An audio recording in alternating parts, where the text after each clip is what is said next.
We are live, episode 21, our long-awaited return to episode 21. I'm Joe, that's Matt. We have so much that we've missed, so much to get into. We're talking 2-3 months back. I think the last time we spoke, it was actually me alone in Frank's office breaking down my March Madness bracket. Obviously, we're not going to dive into any of that stuff. It's obviously too far gone. But I need to officially on camera own up to my horrid March Madness bracket and officially apologize to all the great people of Connecticut for doubting UConn round after round, particularly Rob Fogno. I owe you my deepest apologies for telling them this was the round they're going. So I officially own up to that. On the flip side of that, I'm going to officially pat myself on the back for the World Baseball Classic. I did pick Japan on camera before it started to win the whole thing. We haven't spoke since. So I'm going to give myself a little bit of credit for that. The reason I bring up March Madness is because I want to tie it into what's going on right now in the NBA playoffs and the NHL playoffs. Both are in their conference finals. There are 4 teams left. And across the board, all 3 sports and tournaments, whatever, there have been so many upsets, so many underdogs advancing. And usually it's 1 round. It's 2 rounds, especially in March Madness, right? But we saw UConn at the 4, I think San Diego State at the 5, and then the Miami Heat are an 8 seed currently in the conference final against Boston, and you have the Florida Panthers beating arguably the greatest regular season hockey team in NHL history in the Boston Bruins, and now they're in the final against Carolina. So I'll let you start. Is this a good thing? Is it a bad thing? Does it depend on the sport? Where do you stand with how all this is going? So to start with hockey, because obviously I just really got into it this year, started to follow it. I mean, I enjoyed it, obviously, watching the Islanders. I mean, they actually had a chance, so it wasn't the worst thing. Seeing, obviously hockey, I don't really know much about it. Like, I've seen the Lightning the past 4 years. They won it, 3 of the last 4 years? Yep. So it's like, to me, I mean, knowing the NBA a little more, it was very similar. The Warriors were doing that kind of thing, but then everyone wanted to see that Warriors-LeBron matchup, which was whatever team he was on, whether it was the Cavs or like the Lakers this year or whatever. I don't hate it because I think it makes it entertaining. The only thing is, like, once they beat the high seed to get to the next round, I feel like it loses its luster. Like, it beats the good team, then they'll play like that middle-seeded team, and like it's just not as, I don't know, it just doesn't make it as fun. Like, I think about the Super Bowl last year, where it was the 2 best teams. Obviously, completely different sport. It's not a series. It's 1 game each round. Yep. So, very different. But those 2 best teams made one of the most enjoyable games we've ever seen. Yep. So I think that there is something to having the better teams being left because of the quality of play. But also, for those teams to get there, obviously they had to do something right. So I think it's good and bad. I think that it's good to have variation. I think it's good to see different teams do well because that means that they're doing something right with the draft, with trades, with free agency, all that stuff. So I think it's okay. NHL, I'm still learning about it. But for NBA, I think it's good for the NBA, for sure. Because, yes, LeBron is still LeBron. He's still with the Final Four, right? He's not the same guy he was 5 years ago, obviously.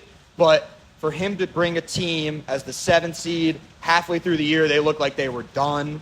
They beat the Warriors, the defending champions. Obviously, the Warriors have plenty of flaws this year. It's a little different, but that series was awesome. I watched a lot of that series. I'm not a huge NBA guy, but I watched basketball using the playoffs. Really good series. So, again, like, I enjoy seeing that. The Heat, they made it 3 of the past 4 years to the conference finals. They look like a legit team, even though they were an 8 seed. They just get to the playoffs and they turn something on. So, I think it's enjoyable. I think it's great. I think it's great for the NBA, for sure. So, yeah, I think it's interesting to see. I think it'll be great to see, like, the finals for both of those sports. I think it'll be good. Yeah. I think I'm with you on the NBA 100%. I stopped watching the NBA in part because if you're not a fan of one of 6 teams, and probably that's even generous, you really don't think you have a realistic shot. So I started watching more playoffs this year than years past, and I'm following the Kings, hoping they make a run. I'm following the Knicks. Like, that was a really enjoyable Knicks team that was able to make some noise. And like you said, the Heat are the 8th seed, the Lakers are the 7th seed. It's still LeBron James, and it's still the 4 teams that were in the conference final 3 years ago. Yeah. So it's showing that, you know, these teams and how they rebuild or how they continue to stay relevant. And I actually saw this morning the teams that were left in the NBA were a 1 through 8 seed. There was a 1, a 2, a 3, all the way down to 8 left, 1 of each. That's funny. So that's pretty cool. And at the end of the day, there's still the 2 1 seeds left. No? Denver and Boston? Like, we could still end up with that series like you just expressed with the Super Bowl. The best teams were there at the end. So for me, these runs are kind of cool. I don't want to see Miami in the final. I want to see Boston. The other side doesn't matter as much. I know the Lakers are a 7th seed, but it's still LeBron. So that to me I think is great for the sport. I think NBA, it's perfect. You go on the flip side, same sport, just the college level. I think it was awful for college basketball. Yeah, it's really cool to see, who was it? Fairleigh Dickinson, the 16 seed beat Purdue. That's really cool. If every year a 16 seed can knock off a 1, make them think they have a chance in the tournament, great. But then, if you really think about it, you got a 16 playing a 9 in the second round. A lot less appealing. I think it was supposed to be like Purdue and Memphis. Was that 1-8 matchup? That would have been sick. Instead, you get FAU and Fairleigh Dickinson. Now, FAU made that run to the Final Four, right? You had a couple 9 seeds go far.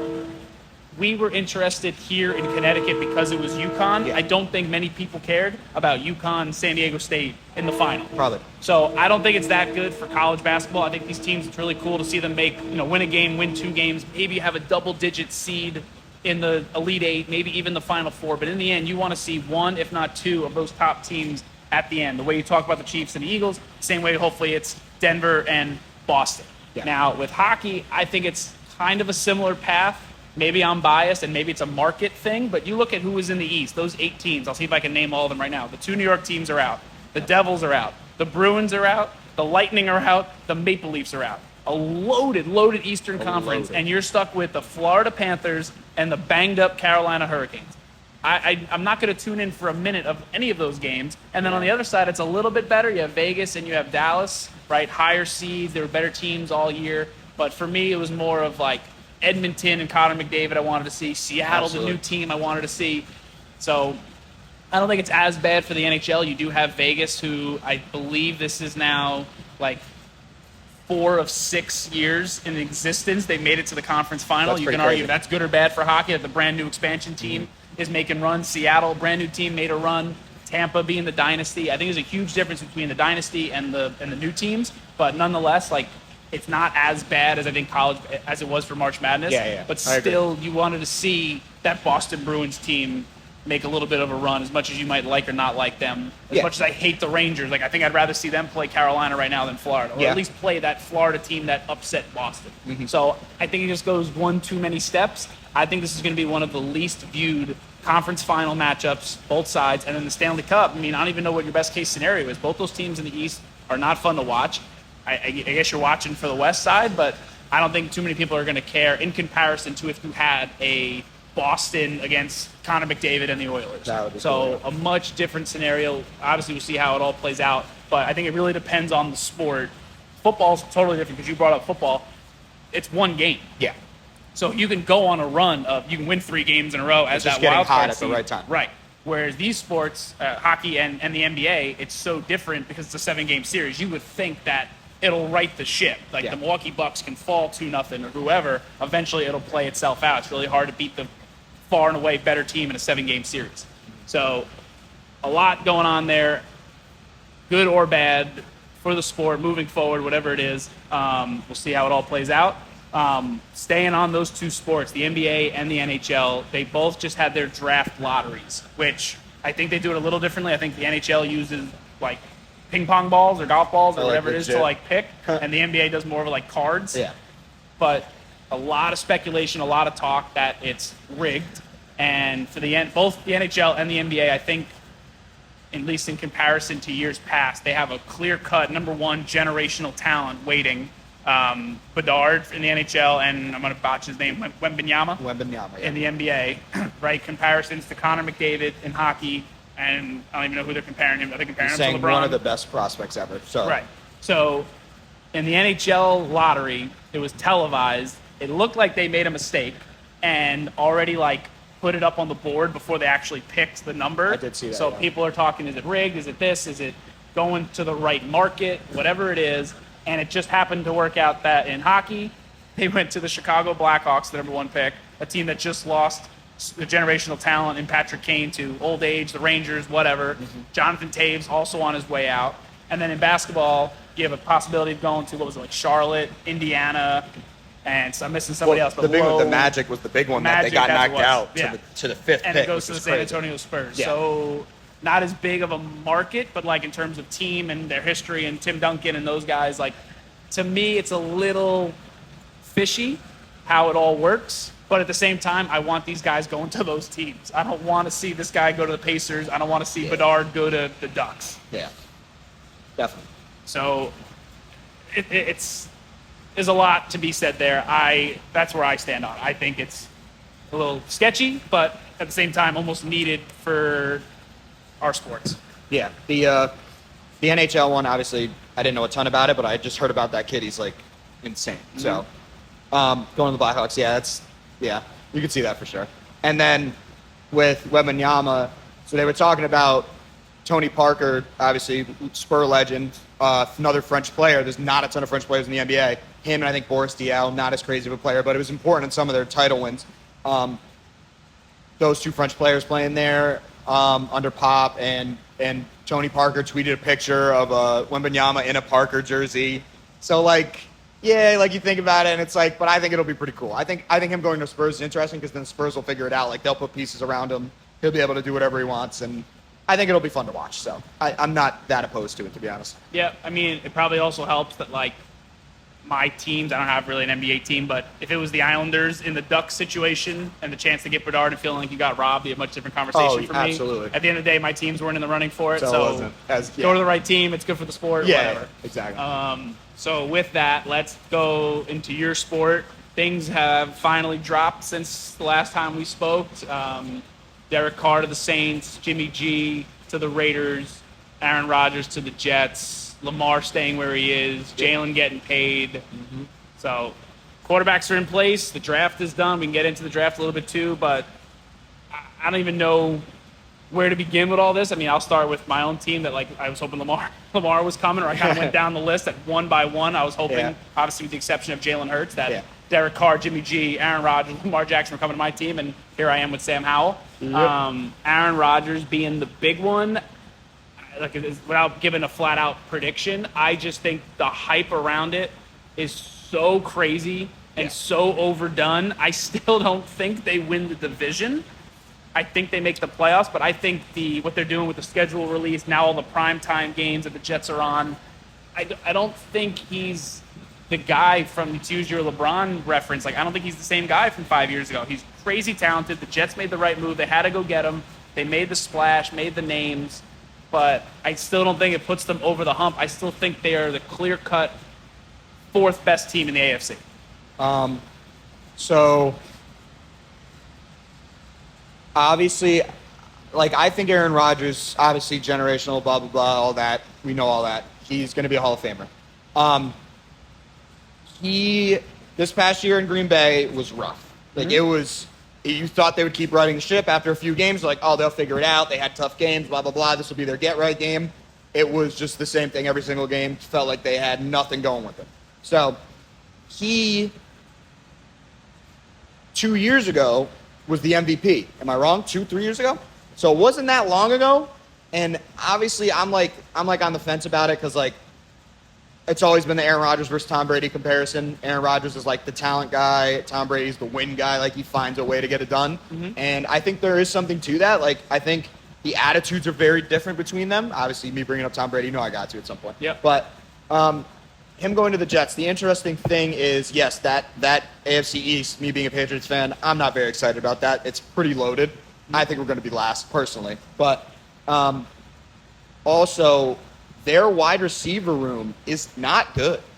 It's Garrett Wilson here, and then it's like, I guess Randall Cobb is next? Because Alan Lazard isn't really that guy. He doesn't create a lot of space. He's a great blocker. So, like, I don't know. I think they'll find a way because their defense was so stacked. Obviously, they have to pay Quentin Williams, by the way. Maybe we'll talk about that. But their defense was so sick last year. They still managed to get some wins with terrible quarterback play. I think he'll obviously be better than last year with that quarterback play. But they will have to figure it out. I think there's going to be some kinks they got to work through after the first few games. And they got like a pretty challenging schedule, I'm pretty sure. So really tough schedule. Yeah, I think it'll be fun to watch. I think it'll be interesting. I mean, we're going to see them quick in prime time Monday night against the Bills week 1. That game is going to be interesting. I think it's going to be interesting for the Bills, too. Because we don't really know what to expect from them either. So, I mean, if I were to give them a record by the end of the year, I mean, I don't have their schedule pulled up just off the top of the head. I think that maybe they get 9 wins would be my number probably. Could be higher, could be lower. Obviously, maybe they just pull one out, whatever. But probably around 9, I think they could get the second seed. I think Miami will take a step back personally, but that's probably where I would put them at the end of this year.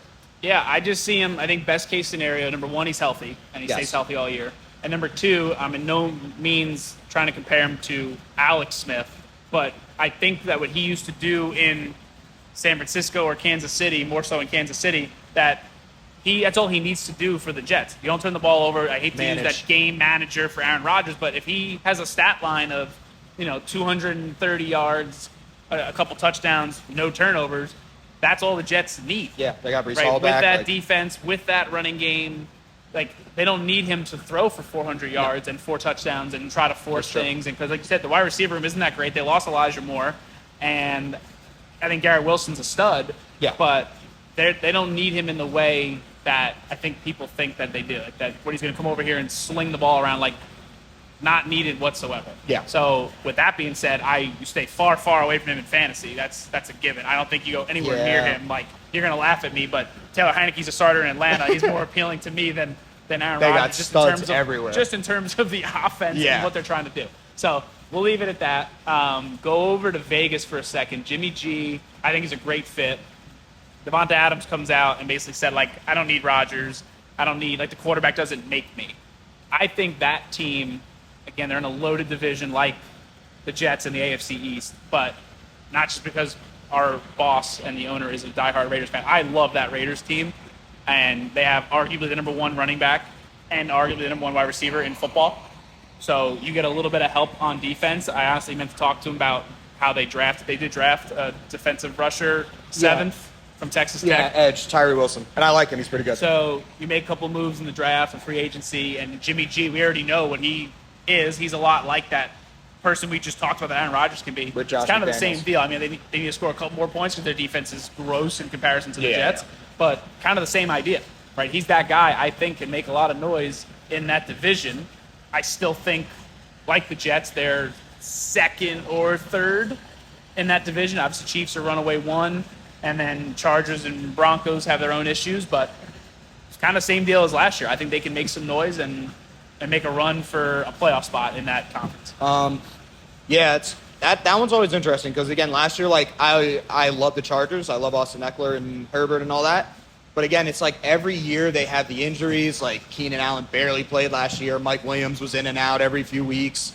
If those guys can stay healthy, they drafted another wide receiver, so I'm assuming they may not even re-sign Keenan after this year. They've got to figure it out. But I think for Garoppolo, he's with Josh McDaniels now. I think that helps him a lot. It's something he's familiar with. He did well in New England for those. Actually, I didn't even know you yet, but when he was starting those 4 games and went 4-0 when Brady was out for the suspension, I was like, oh my God, this is our guy. This is the future, blah, blah, blah. And then, it wasn't really it. But I do think he could be successful in the right offense. He's got plenty of playmakers around. They did lose tight end. Fabian Moreau. No, who'd they lose, though, to the Giants? Darren Waller. Darren Waller's gone. So I do think that's a big one. But, I mean, it didn't seem like he wanted to be there last year anyway, so that's probably better than worse. But, Foster Moreau, not Fabian, sorry. Foster, yeah. I think he could find success there. I definitely think they can maybe get the 2 because, obviously, if they win those division matchups, could be interesting. I do think the Broncos will take a step up this year. There's no way they're worse than last year in my eyes, but I think that's gonna be probably the most interesting division, I think, for me. Yeah, there are 2 more little segues here I want to go with the NFL, and the first one's around Derek Carr. Not him and his team, but his division. He went to the Saints. I think it's a great move all around. That division, with Brady gone, I think the Bucks just free fall with Kyle Trask. Is that who we're rocking at quarterback? Or Baker Mayfield. Or Baker Mayfield, great. I think they fall off. Yes. Carolina, obviously number 1 overall pick with Bryce Young. Slowly coming up. You have no idea what they're going to do. Yeah. But, again, it always goes back to Taylor Heineke. But Heineke aside, that Atlanta Falcons team now has the 2 most watched players that I will watch this year outside of my Commanders, and Taylor Heineke at quarterback and Bijan Robinson at running back. He was the one guy in that entire draft that I was waiting to see where he fell. Obviously, wasn't a fit for my team because we have a different Robinson. I was nervous as all heck that he was going to go to the Eagles. He ends up with the Falcons. That team is so young. Drake London, and now, I don't think they're going to go with Desmond Ridder. I would imagine Heineke is at least going to fight for the job, if not start. Kyle Pitts, Drake London, and now Bijan Robinson in a very weak division. I think that team can win the NFC South. If not them, it would be the Saints with Derek Carr. But the Saints are the safer option. I think the Falcons can win that division now. Yeah, I like him going to the Saints, actually. The Saints are interesting every year because I never really know what to expect out of their offense because now it's like you got the Kamara situation. I don't really know what's going to happen with that. He's absolutely, electric when he's on the field. But it's a weird situation. Michael Thomas, who knows? I don't know if he's going to be ready. He's just been all over the place the past, 2-3 years. Yep. They do have your boy, your rookie wide receiver. Oh, my God, I'm blanking on names. We've been out of football season. Chris Olave. He's a stud. I love him. So I do think that they'll figure it out a little bit. They always tend to have a pretty mediocre defense. They'll figure it out. They'll be okay on the D line, whatever. I think they'll be okay. I do love the Falcons. I love the offense. I'm going to watch just to see those three players. I was big on Kyle Pitts when he came out, drafted him in fantasy everywhere in his freshman rookie year. Last year was kind of such a decline. They ran the ball 70% of the time because Mariota couldn't throw past 5 yards. Mm-hmm. So Heineke can make throws. I think he'll up them a little bit. I am actually pretty high on the Panthers because I love Bryce Young. They just don't have much around him. So it's going to be interesting. They're kind of throwing him into the fire. But I don't think he's starting, actually. It's going to be Andy Dalton to start week 1 is what I heard. So that's nasty. I'm sure he'll be out of there within 4 weeks. I was going to say, why do these teams do that? You start the veteran, he goes 1-3, your home crowd's booing, you're in for the guy, now it's you're putting him behind the 8 ball. So they look at it I think it's either they look at it they don't want to rush the guy, or if they rush him, they feel this could go bad quick. So some people don't want to throw him in the fire. I think Bryce Young seems like the kind of guy where he can handle it. It doesn't seem like he gets fazed by a lot. I've seen him in college. So I don't know. I think he'll be in there quick. So another interesting division. I think it's going to be definitely the worst one, but could be interesting to see some of those young players stepping up and getting some wins. Yeah. Last team and division, since now we've touched on, I think it's going to be 4 out of 6, and it's May. Love that we're already talking football. Love it. The last team that I'm confused about is the Detroit Lions. They go up and get Jahmyr Gibbs from Alabama, running back, who I thought they already had a sick running game, and it's two-headed monster last year. I know Swift was banged up, but him and Williams were beasts. With Jared Goff slinging it, that offense was clicking on all cylinders, and you traded up and you got Gibbs at 12. But put that in with the fact that they are the opening Thursday night game against the Chiefs, which just makes no sense to me, but I guess go throw them out there and see what they look like week 1. That's fine. But everyone's riding them as this is their year to win the division. Rodgers is gone. That Minnesota Vikings team is still intact, although I'm hearing Dalvin Cook's getting released. But that team's still intact. I love the Chicago Bears and that team. So this is a division much like the NFC South where 9 wins might win the division at 9-8. Yep. I would go as far as to say right now, I'm going to put the Falcons and the Bears in the playoffs. Because why the heck not, right? Both divisions have one team that is the safe play, right? Vikings in the north, Saints in the south. Mm-hmm. But you just talked about all the question marks for the Saints. And then, Dalvin Cook's going to get released, it sounds like, but you still have Alexander Madison. He's good. Thielen's gone, right? Where'd he go? Thielen went somewhere. Yeah, he left. And Kirk Cousins is Kirk Cousins. You get what you get with him, but it's not so crazy, at least in my head, and it all comes down to schedules, and eventually we're going to break down all these schedules on here, but it's not so crazy to think, maybe you disagree with me, that the Chicago Bears can make some noise and Justin Fields can take that step. They can win 9 games. Yeah, absolutely, I think they could. So, starting with the Lions. Thielen's a Panther, by the way. Oh, see? I knew they added somebody. Okay, that's not bad, then. This Lions draft, their second pick, too, they took Jahmyr, and then they had another pick. They took a linebacker at 18. So when you looked at that first round, they easily had the worst first round in my eyes because Jamal Williams was never going to be there again in my eyes. I don't think he was I mean, I do think he had a great year, but I don't think he's the guy. Like, he's getting up there in age. He's been around. He's like the short yardage guy, like whatever. Like, their offense was just so explosive last year that I don't think it really mattered. But then Swift was interesting. I mean, you dealt with him last year in fantasy. It's not obviously not very fun. But when he plays, he is arguably, in my eyes, a top 5 running back. When he is on the field, he is unreal. So as soon as they drafted Jahmyr Gibbs, I said to my head, oh my God, they're going to trade Swift. They did. The Eagles are just, I mean, I'm going to be all over the Eagles again next year. I'm sorry. Wait to hear all about it. I'm sorry. But I love Amon-Ra St. Brown. Jameis Williams is out for 6 games because he was gambling. It's interesting. Let the guy live. No, listen, I think he's going to be a stud when he actually plays. But I would say I got the Lions in the 2 seed in that division. I think it's going to be the Vikings winning it still.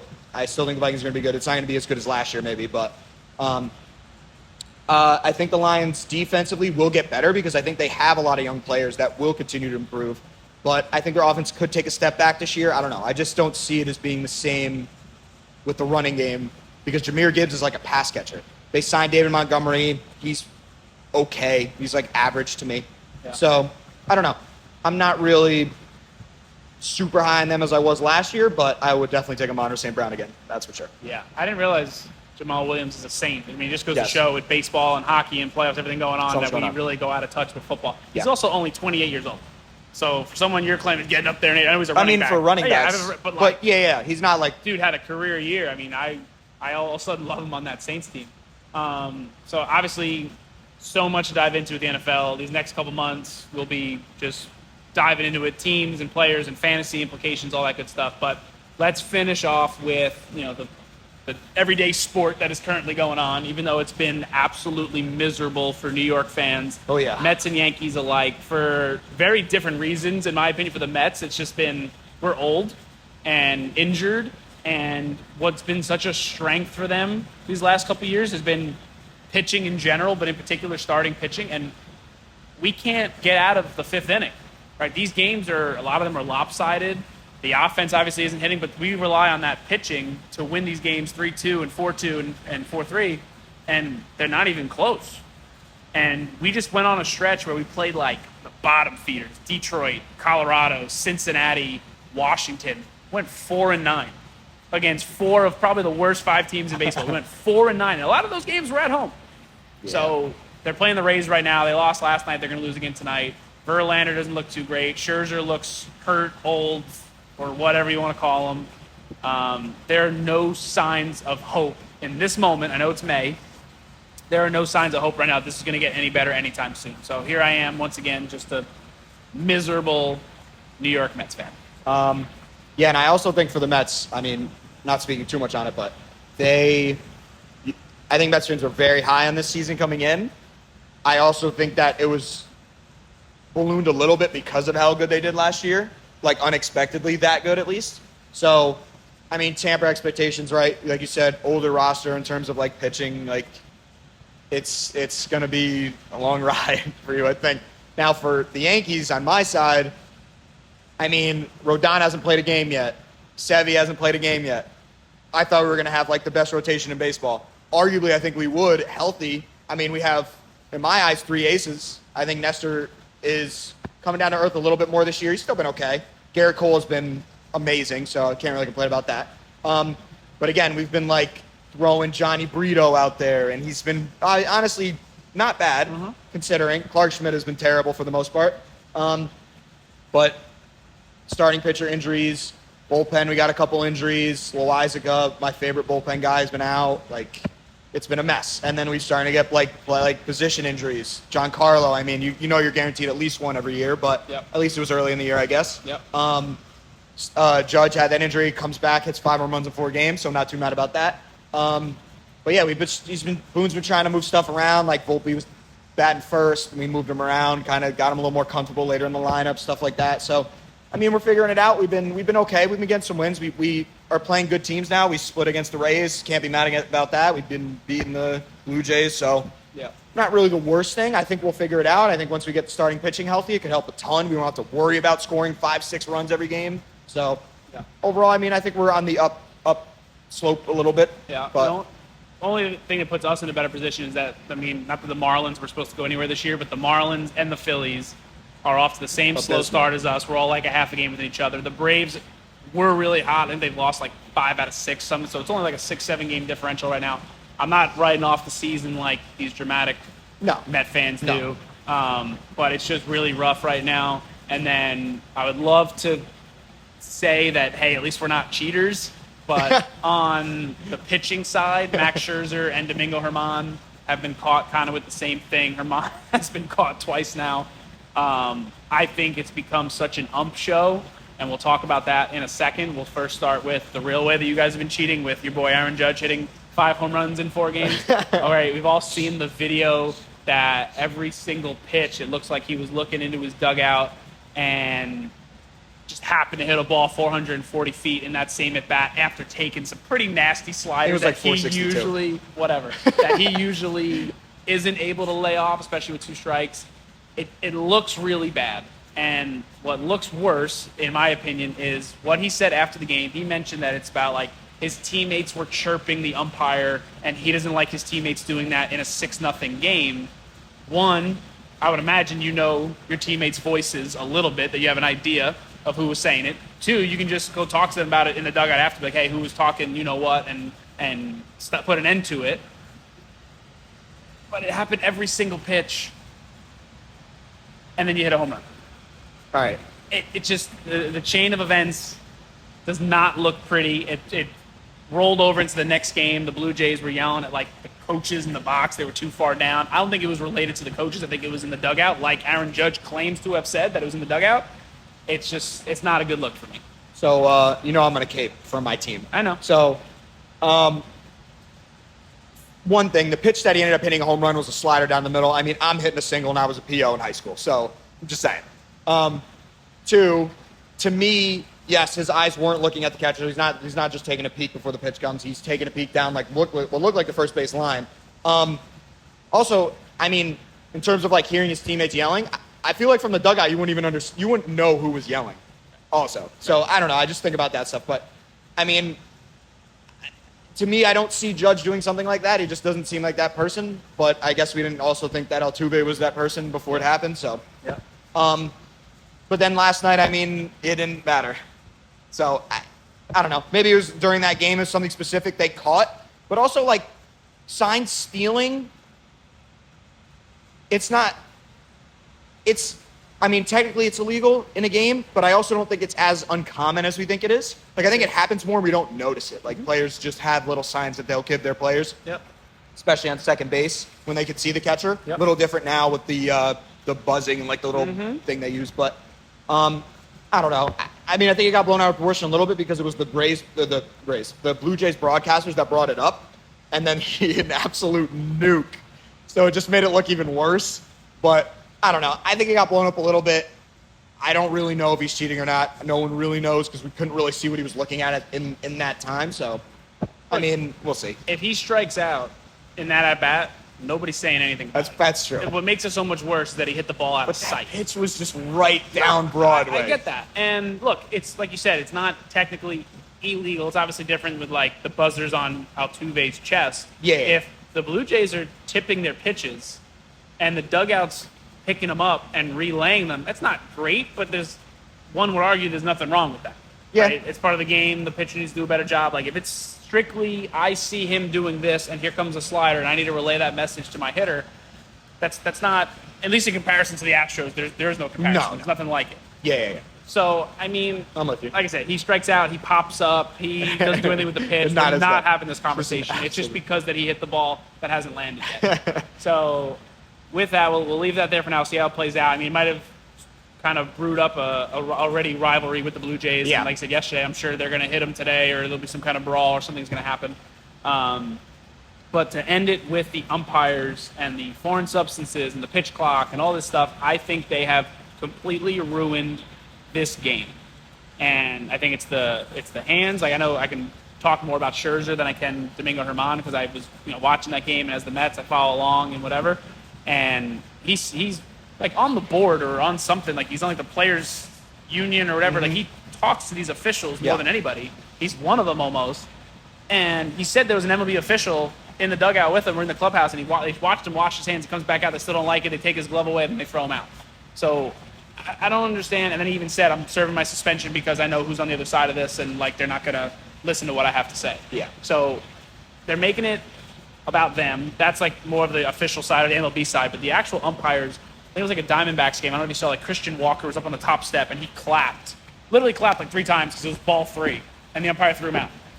And I'm sure there was a miscommunication of what he was clapping at. Maybe he thought it was like sarcasm, whatever. The guy, dead face, was like this, put his hands up, like, what did I do? And you got to be able like, to handle some. Get out, like, gone. Yeah. Like, it has become such a problem and so not enjoyable, combining that with, the 2-hour games now because of the pitch clock, which I don't like.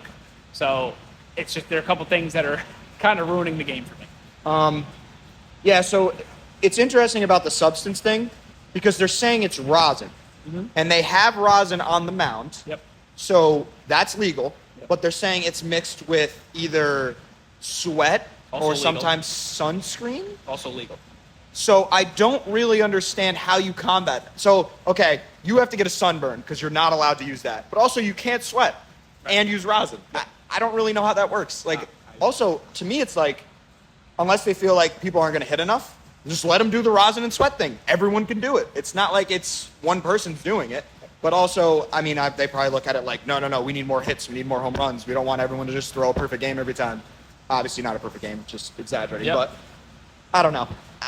It's interesting, like the Herman thing. The fact that he didn't get thrown out in that first game, had 11 strikeouts, was his best game of the year. Then this one, they see same thing, tell him to wash it off, blah, blah, blah. Was still there, threw him out. He had like black stuff all over his pants. It was weird he also had looking. 3 perfect innings under his belt. Yeah, so he again, it all was comes down definitely to doing well. performance too. So I don't know. It's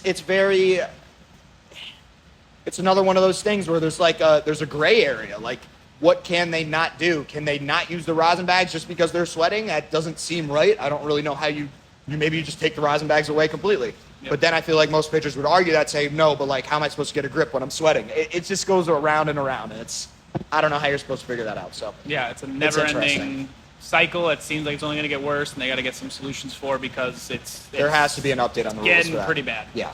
So we'll kind of leave it at that. We can probably guarantee you that episode 22 will not be 2 or 3 months from now, but you never know around here. That is it for us today, and we'll see you next time. See you later.